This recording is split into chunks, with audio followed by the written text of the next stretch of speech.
গীতার এই ৫টি শ্লোক মেনে চললেই মিলবে প্রচুর সাফল্য। সেগুলি আজ জেনে নেওয়া যাক। গীতায় সফলতার মূলমন্ত্র হল ১. কর্মণ্যেবধিকারস্তে মা ফলেষু কতচন মা কর্মফল হেতুর ভূর্মাতে সংস্থ কর্মাণি। এই শ্লোকে ফলের আকাঙ্ক্ষা ব্যতীত কর্মের আদিক্ষেত্রের উপর জোর দেওয়া হয়েছে। আপনি যদি কোনো কাজে সাফল্য চান তবে কর্মে মনোযোগ দিন, তবেই আপনি বিভ্রান্তি ছাড়াই কর্ম সম্পন্ন করতে সক্ষম হবেন। গীতায় বলা হয়েছে যে ফল কামনা করে কর্ম করলে কর্মের দিকে কম ও ফলের দিকেই বেশি মনোযোগ থাকবে।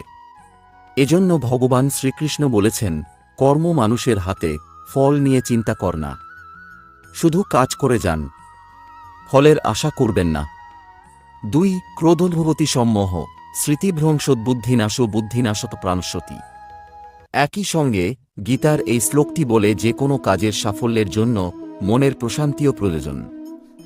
ভগবান শ্রীকৃষ্ণ বলেছেন, রাগ বুদ্ধিকে ধ্বংস করে। একজন মূর্খ ব্যক্তি নিজেকে ধ্বংস করে। এমতাবস্থায় যে কোনো কাজের সফলতার জন্য ক্রোধ ত্যাগ করা আবশ্যক। ৩. অজ্ঞান শ্রাদ্ধধনাশ কুর্ষাত্তা বিংশতি নয়ন লোকস্তি ন পর সুখম সংশোজত্তন। এই শ্লোকের মাধ্যমে সন্দেহগুলোকে ভুল তথ্য দেওয়া হয়েছে। গীতায় বলা হয়েছে, যে ব্যক্তি সন্দেহ পোষণ করে সে কখনো সুখ শান্তি পায় না। এভাবে সে নিজেকে ধ্বংস করে। ইহকাল বা পরকালে সুখ নেই। তাই যে কোনো কাজে সফলতা পেতে হলে সন্দেহমুক্তভাবে কাজ করুন। ৪. সঙ্গত সঞ্জয়তে কামক কামক্রোধ বিজয়তে বিষয়বস্তুর সঙ্গে সংযুক্তিও ব্যর্থতার কারণ হয়। যদি নিজের থেকে আসক্তি দূর না করেন তবে জিনিসের প্রতি আসক্তি থেকে একটি ইচ্ছা জাগবে, যদি তা পূরণ না হয় তবে ক্রোধ থাকবে। এই বিষয়গুলি সফলতার পথে বাধা হয়ে দাঁড়ায়।